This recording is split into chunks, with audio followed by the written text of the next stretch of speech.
209. I am your host, Keith Andrew. Along here is Jennie Fahn, and I just want to say thank you for being a guest on my talk show.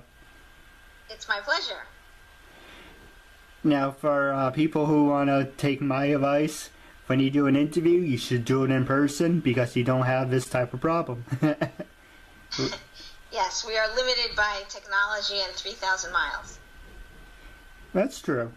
I thought you were from the city. You're from California, right?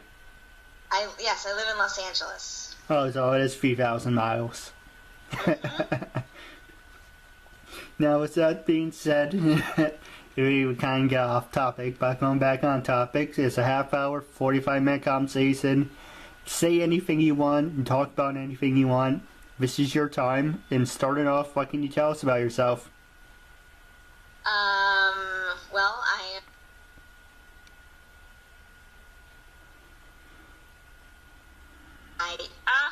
we're reconnecting. And, I have a family. I have 2 kids, 2 sons. And I thought it was very happy that you found me. But, one of the reasons I was intrigued to talk to you was that I have one of my sons who is about to turn 13, has a learning disability, and so I thought, well, I think it's great that you have a show and that you're out there talking to people and showing people what you can do, and because I hope that he can do something like that when he's an adult. So I was very, very happy to be contacted by you and very excited to speak with you. No, I appreciate it, and I apologize for the delays and errors and everything, but it's technology. You get the good and then you get the bad. Yes, well, I am technologically challenged, so I apologize for. I'm only an actor. I'm not an IT tech. I've only played one on TV, so. Now, on the first subject I was going to ask you, you mentioned you are an actor. The first question I was going to ask, now I'm going back to asking my questions. Oh, go ahead. Usually I just wing it, the first season, and I'm going to ask you the same questions. First season I was like, oh, where do you stand on gay rights, or where do you stand on this or that? Season 2, I was like, okay, I'm not going to use my book. I'm not going to use it at all. I'm going to wing it. And season 3, I was kind of like, okay, now I don't want to sound repetitive. Maybe I should go back to season 1 format. So let's try and see how it goes. Okay, we can mix it up, whatever you want to do. If you could work with any actor, well, starting off, first question I was going to ask you, how did you become an actress? Have you started, and then the second part is, have you started in any movies? I became an actress, I guess I'm going to go back to when I was in 4th grade, and I got cast in a production of Your Good Man, Charlie Brown, in my 4th grade class, Mr. Pat's class. I was just thinking about that the other day. It was a wonderful theatrical experience, and that was probably my first chance to play a part where I really felt that thrill of performing for other people, even though it was just me, and we didn't even do it on stage. We only performed it in our classroom for the class next door. But it doesn't matter, big audience, small audience, doesn't matter. The thrill of performing, once you get it and you're hooked on it, I guess that's it.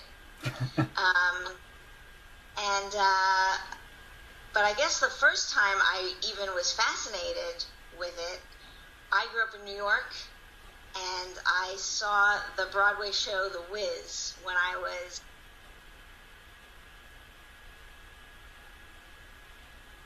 friends with the actor who played the Tin Man. His name was Tiger Haynes. And we went backstage, and I watched him take off his makeup after the show. And I will never forget that. I was just fascinated with that process. And my mom said to me, "You didn't notice there were rats scurrying around backstage? It's really a pretty gross place."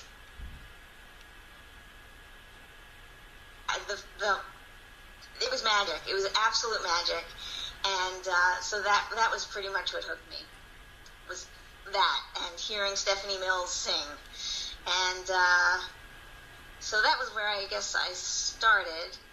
And then I started acting after college in New York, and then I moved out to LA.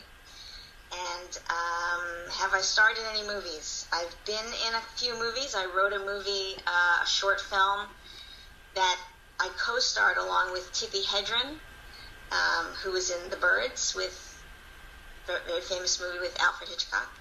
And she was absolutely a dream to work with. Wonderful, wonderful lady.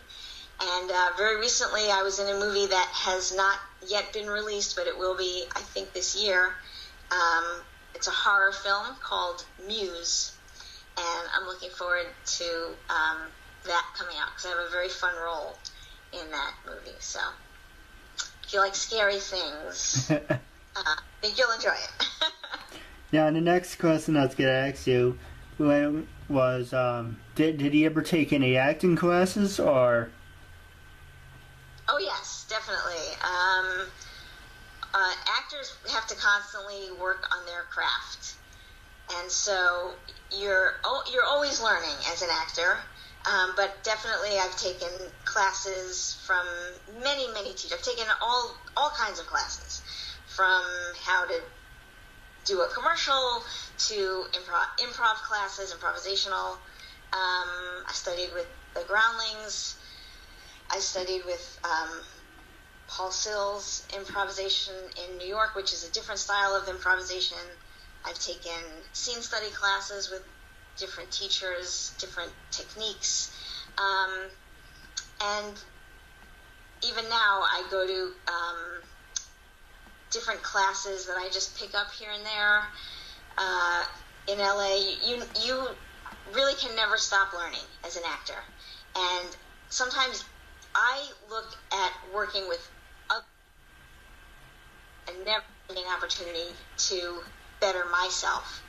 And so I always look to try to be in shows with people who are better than me, because I can always learn from someone else, and I always try to look to those who are better than me and take something from what they do. So when I watch a movie and I see people who are amazing, and there are so many amazing actors, to me it's like a class. I watch a movie and I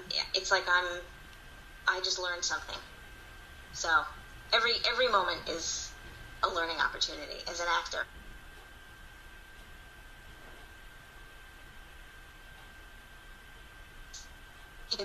That could be a learning experience. Now, I was going to say before, did you take any acting classes, or, and I kind of hesitated, I apologize. But I was going to say, did you take any acting classes, or were you one of those people that you were in the right place at the right time? No, I'm definitely not the person who's in the right place at the right time. In fact, at the supermarket, I usually let people who get in line behind me know that they just stepped into the wrong line, because I'm always in the wrong line.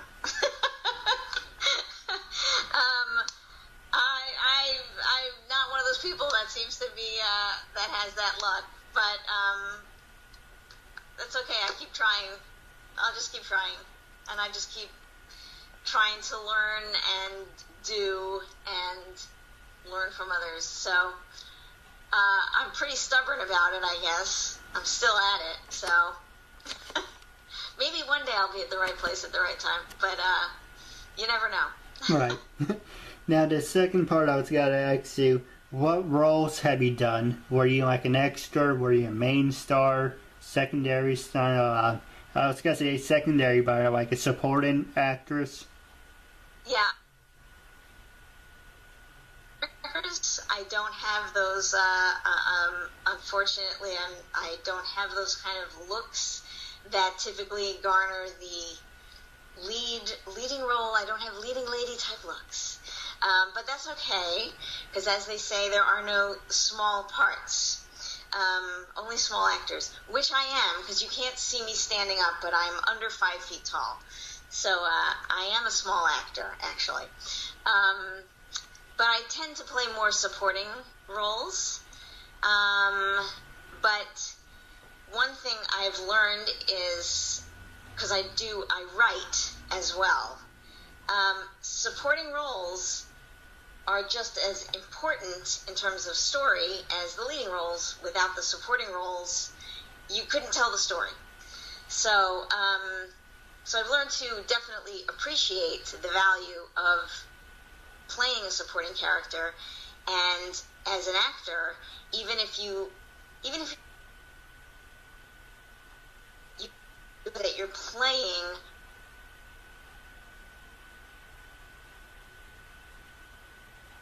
a full life. So that person who all we see in the movie is that person say, did you get a chocolate chip ice cream? Prior to them saying, did you get a chocolate chip ice cream? They had a whole life that they were living before that moment. They lost their keys, their kid, broke their leg. They just came from the hospital where their kid's leg was set, and they promised their kid a chocolate chip ice cream, and they, forgot their purse in the car, and they had all this stuff going on before that. And then they come into the scene, and they have to say, did you get a chocolate chip ice cream? Like, all this stuff was going on before that, and now they have to go bring the chocolate chip ice cream to the kid whose leg is broken, and all that stuff is going on after that. So it doesn't matter that you only have that one line. You have to remember, as the character, all this stuff is going on in your character's life. And at the same time, just say your line and get off. do your line and get out of the way, and let everybody else, do their part, and don't make too much of yourself. Do your part and get out of everybody's way. But bring the thought that you don't just have that one line. You have a life. Your character has this full before all the audience sees is the say, did you bring the chocolate chip ice cream? But it doesn't leading or the leading man has. Right. Now that brings up the second question I was going to ask you. Has there ever been a time where your work has been criticized? Oh, yes. Oh my God. My most famous criticism, I have a one-woman show. It's called Mutha. I did it for 2 years here in Los Angeles, and it went to the New York Fringe Festival. And there was a critic who came to see it. It was mostly very positively reviewed. I will say this, mostly very positively reviewed. But when I did it in New York, it was very hot in the theater. It was the summer, and I did it right when there was a heat wave. And it was in a theater where there was, the air conditioning was barely working. So there was a performance where I saw the critic. I saw him come into the theater. He sat in the back, and he promptly fell asleep. Because it was about 87 degrees in the theater. He fell asleep. So I knew he slept through most of the show. And then he had the nerve to write a review. And in his review, he called me a MILF. Do you know what a MILF is? Yeah, well, it's uncensored, so... Okay, so he called me a MILF. Now, I have to admit, at the time, I did not know what a MILF... I did not know what it... I don't get it. But he did not mean it in the way that it is intended. He said, but instead of meaning a MILF the way it's intended, he says, I'm... get.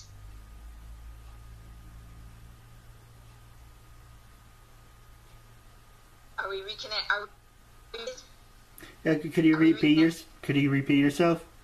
Yes, he called me a MILF, and then he translated the meaning of MILF to mean monologue I would like to forget.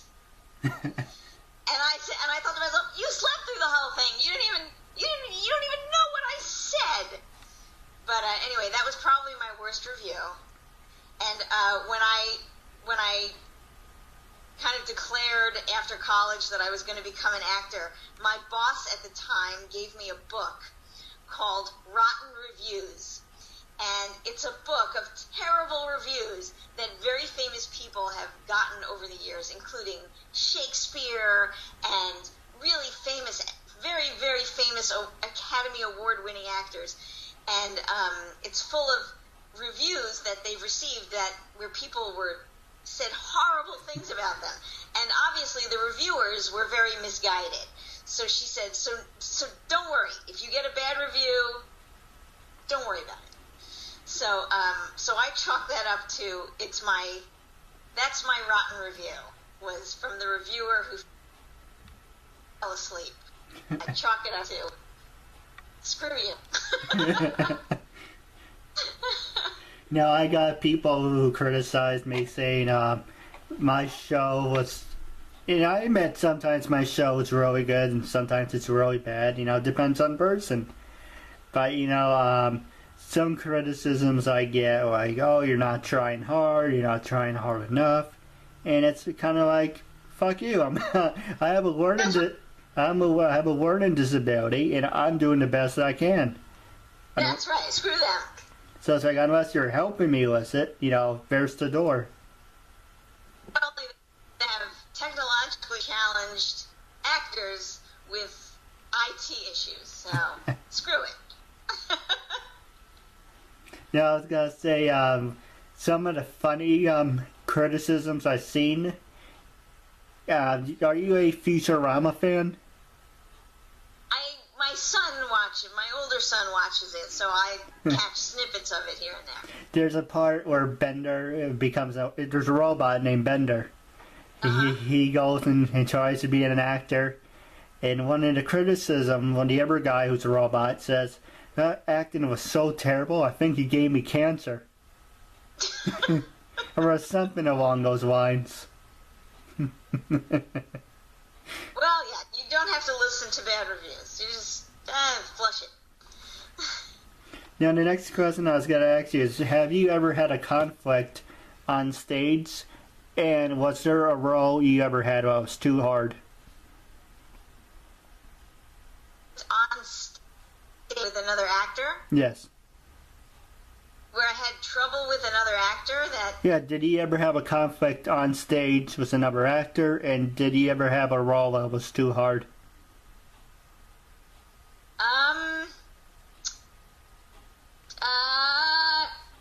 Gosh.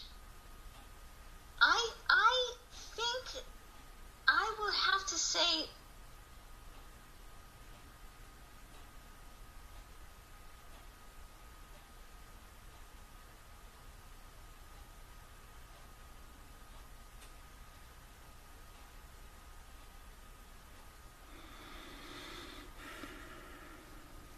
Are we back? Yep. Yeah. And we're back. I would say no. It's kind of maybe one of the things I pride myself on is I'm pretty easy to get along with. And I guess if people don't like me, I tend to not notice. I chalk it up to, oh well. Oh, wait a minute. Okay, here we go. And it wasn't because I didn't like the guy, but he did something that pissed me off, and I called him on it. So I'll tell the story because I actually just thought of it a couple of days ago. I was in a show with a guy who was how do I say this politely? He was not diligent about learning his lines. And unfortunately, young girls in the show, teenager and preteen girls in the show, and I felt like it set a really bad example. And what it did as well was it left the rest of us on stage having to support him.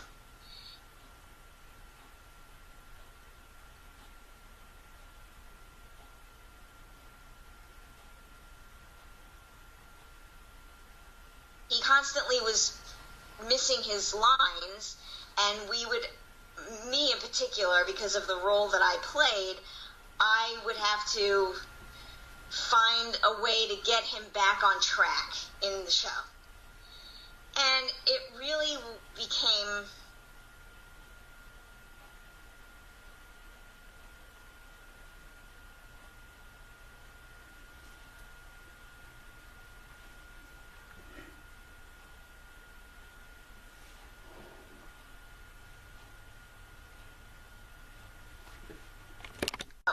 continued throughout the production. And eventually, a local theater award here in LA, and I did not. And so he took out an ad in the local trades. This goes back to the days when we all read Backstage West in printed form.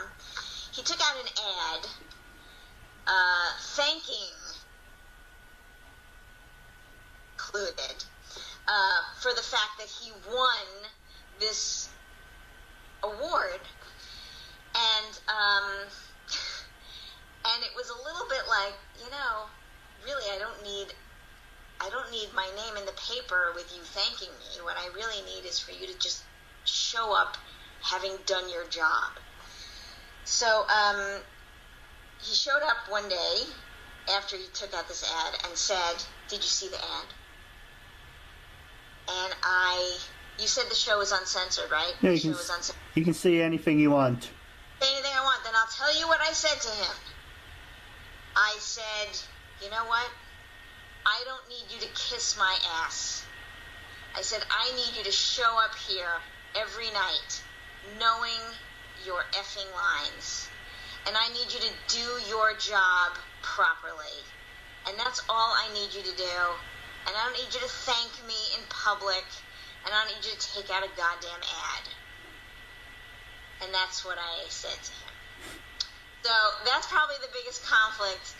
And, and beyond that, I really didn't have any problem with him. I saw him after the fact. I actually got along with him other than that. And I mean him well, and he really...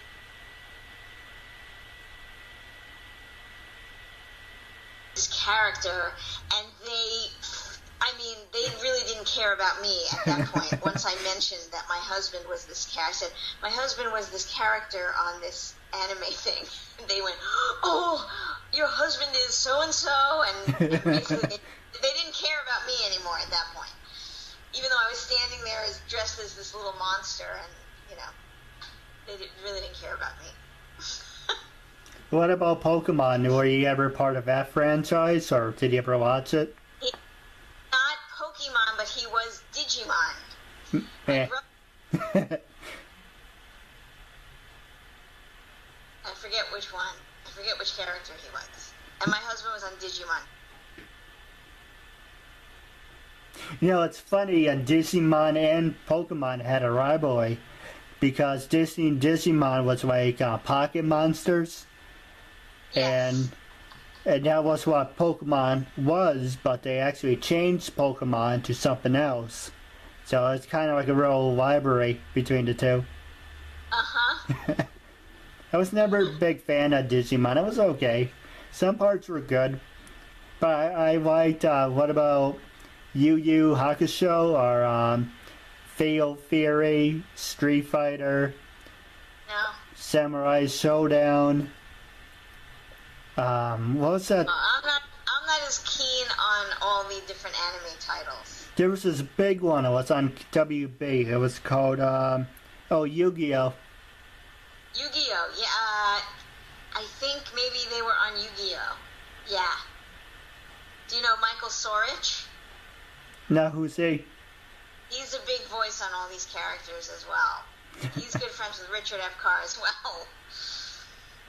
So, yeah, they're all very entrenched with each other. There's a big anime like web, and they all work together.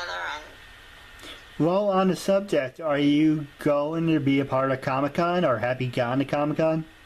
Never been to Comic-Con, but I have friends who are highly involved in it.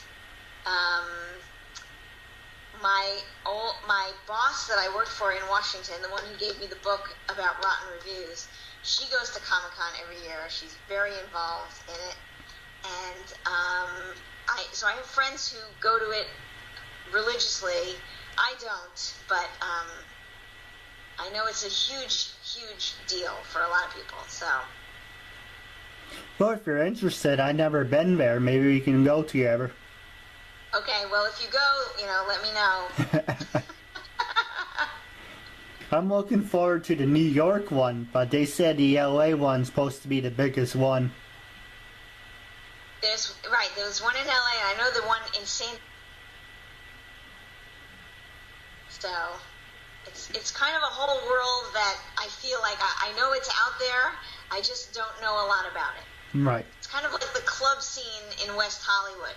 I know it's there, it's close to my house, but it's like this world I just know nothing about. Well, wrapping up, do you have anything you want to say to your fans and listeners? Gosh, no, go see a live show. Buy a theater ticket, support live theater, and check out the film Muse when it comes out.